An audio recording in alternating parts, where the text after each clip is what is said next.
रे सोने के कटोरावा में गौरा माटी घोरे लीली ले चलली शिवदरबार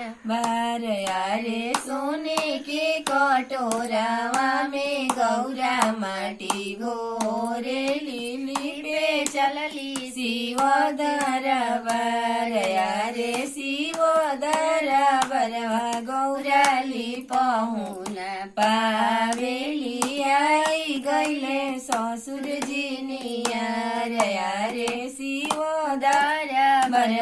गौराली पहुना पावेली आई गईले ससुरजी नियार अरे अब की नियारावा फेरहूँ मोर हो बाबा अभी बानी लड़िका नदान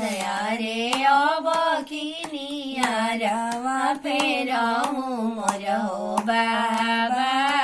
अभी बानी लड़िका रे सोने के कटोरा गौरा गोबर माटी घोरे लीली पे चलली शिवदरबार रे शिवदरबार गौराली पहुना पावेली आई गईले बोरल जी निवार रे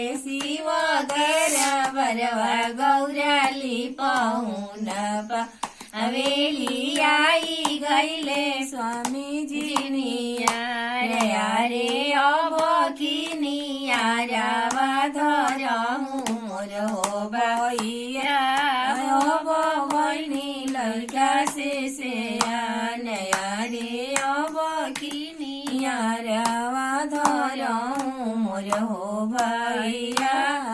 अब बहिनी लड़का से आन।